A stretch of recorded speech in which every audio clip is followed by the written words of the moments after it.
Jadi Sule itu seperti cita-cita yang manusiawi lah ya. Dia punya hayalan yang kadang ya mungkin sebagian suami begitu, saya juga sama sih. Dan Sule udah nggak bisa lagi, itu yang bikin dia nangis.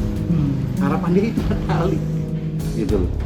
Dia menyesali apa yang sudah terjadi di masa lalu, masa dan segala macam. Maka dia sangat terpukul dengan kondisi ini. Tapi ada hal yang sulit ceritakan.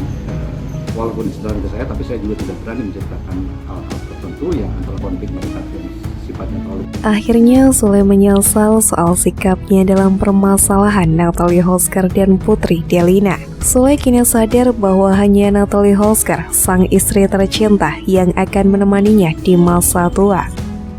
Sebelumnya mementingkan anak, Sule akhirnya tahu bahwa Putri Delina hingga Rizky Febian akan memiliki keluarganya sendiri. Semua baru terungkap setelah Natalie Holsker gugat cerai Sule.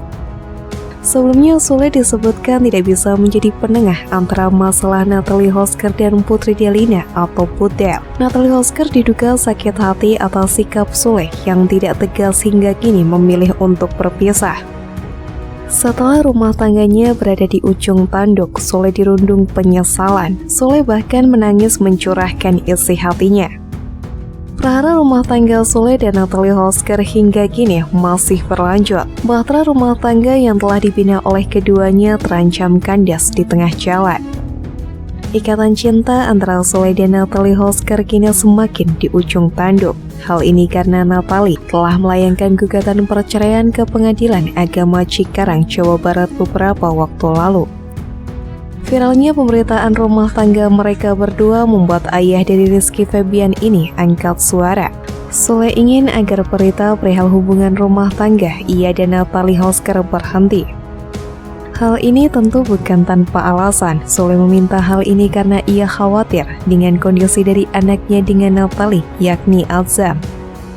Saya ingin pemberitaan ini di stop lah, ungkap Sule dilansir dari Intiseleb di viva.co.id pada Rabu 13 Juli 2022. Karena ini juga komunikasi ini sudah lancar sama Natalie, kasihan sama bayinya, biar dia menenangkan diri dulu, dia stres juga dengan keadaan saat ini, sambung Sule lebih lanjut menjelaskan. Sule mengaku bahwa dirinya merasa bersalah sebagai kepala rumah tangga, dirinya memohon maaf apabila pernah melakukan kesalahan. Ia mengatakan bahwa hal ini bisa terjadi karena adanya ketidaksesuaian ekspektasi, ia pun memaklumi hal tersebut. Ini adalah sebuah kesalahan di mana saya di sini kepala rumah tangga meminta maaf atas semuanya, ujar sang komedian. Mungkin yang terjadi tidak sesuai ekspektasi, saya memaklumilah, lanjut ayah dari 5 anak tersebut. Sahabatnya sesama komedian Diki Chandra akhirnya membongkar isi curhatan Sule kepada sang sahabat tersebut. Sebagai sahabat dan perwakilan keluarga, Diki Chandra meminta maaf karena Sule belum bisa memberikan klarifikasi secara langsung karena kondisi psikisnya yang tidak sedang baik. Sule kondisi psikisnya tidak baik sekarang, yang dikhawatirkan Sule emosi atau salah ngomong, kata sang sahabat yang dikutip dari tribunjatim.com dari sonora.id Sabtu 9 Juli. Dia menyesali apa yang sudah terjadi di masa lalu, masa segala macam. Maka dia sangat terpukul dengan kondisi ini. Tapi ada hal yang sulit ceritakan, walaupun diceritakan ke saya, tapi saya juga tidak berani menceritakan hal tertentu yang antara konflik mereka yang sifatnya terlalu pribadi dan itu biasa aja. Tapi bagi sebagian orang mungkin jadi berat. Ya itulah yang membuat Sule akhirnya ya bukannya pasrah menyerah tanpa perjuangan. Kan kemarin Sule bilang, sudah dibilang bahwa tidak ada itikat baik untuk menyatukan. Apaan orang dia mau bawel ke saya walaupun berapa kali datang segala macam. Ini gimana berusaha, cuma kumaha caranya kan bingung. Di sini anak, di sini dia nggak bisa berpihak, walaupun dia sudah terucap ke saya bahwa saya nanti tua akan ditinggalkan oleh Putri.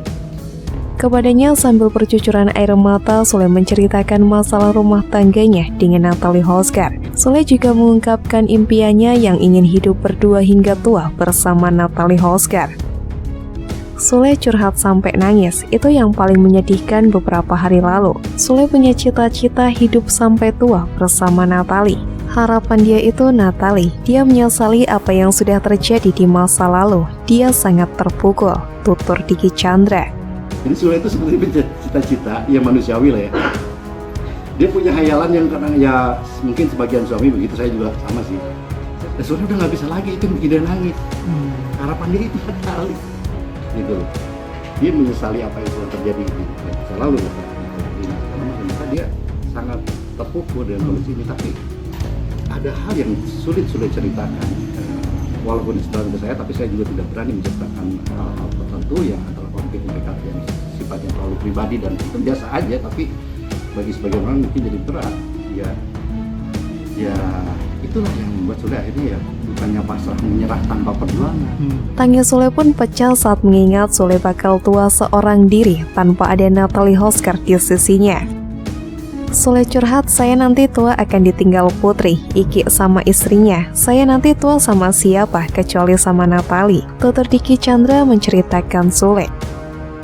Kata Diki Chandra, Sule sudah menganggap Natalie Hosker sebagai istri terbaik di hidupnya. Selain itu, Diki Chandra juga membeberkan kondisi Putri Delina imbas tuduhan menjadi biang kerok perceraian Natalie Hosker. Putri Delina bimbang, dia paling syok karena seolah-olah dipersalahkan. Padahal Putri sudah berusaha mendekati ibunya, pungkasnya. Di tengah kisruh rumah tangga keduanya, nama Putri Delina memang sempat ramai diperbincangkan oleh netizen. Putri Delina menjadi sasaran hujatan karena disebut tidak bisa menerima kehadiran Natalie dalam keluarganya. Rekan sesama artis sekaligus kerabat dari Natalie, Uya Kuya, juga menyayangkan tindakan netizen yang malah menghujat Putri Delina. Uya Kuya berharap netizen berhenti untuk menghujat adik dari Rizky Febian itu. Uya Kuya ingin netizen tidak menyalahkan siapa-siapa dalam perceraian Sule dan Natalie. Namanya juga netizen, saya sudah bilang kok, ibaratnya nggak usah menyalahkan siapa-siapa. Intinya kalau lo mendukung Natalie, jangan menyalahkan Putri sama Sule. Kalau lo dukung Sule ya jangan menyalahkan Natalie, kata Uya Kuya di kawasan Pasar Minggu, Jakarta Selatan, Rabu 13 Juli. Intinya kalau lo mendukung salah satu dari mereka akan masih bagian satu dari keluarga. Dukung saja semua, katanya menambahkan. Uya Kuya mengaku sebagai sosok yang netral, ia juga menjadi tempat curhat Sule dan Natalie. Uya memilih untuk menjaga rahasia dan tidak mau menyampaikan curhatan hati Sule dan Natalie ke awak media. Natalie sama Kang Sule tuh dua-duanya cerita sama saya, sampai 3 jam mereka cerita. Cuman saya gak bisa sampaikan di sini juga. Ada juga hal-hal yang Natalie ceritain tapi gak saya sampaikan ke Kang Sule, kata Uya Kuya. Iyalah netral, penengah, gue netral banget. Saking netralnya gue bilang sama Natalie bahwa Kang Sule dia nanya apa, ya gue hanya menceritakan apa yang pantas dikatakan sama Natalie. Tapi ada hal-hal yang emang gue rahasiakan sama Kang Sule, katanya menambahkan. Natalie Hosker dikabarkan melayang gugatan cerai secara online di Pengadilan Agama Cikarang, Kabupaten Bekasi, Jawa Barat pada 3 Juli. Sidang perdana gugatan cerai Natalie Hosker kepada Sule dan digelar pada Rabu 20 Juli 2022 dengan agenda pemanggilan para pihak. Selain itu, Natalie Hosker juga mengajukan hak untuk anak dalam tuntutannya. Dari pernikahan dengan Sule, Natalie Hosker dikaruniai seorang putra yang masih bayi. Dalam gugatannya, Natalie Hosker juga mengajukan sejumlah hal, terutama untuk sang anak Azam.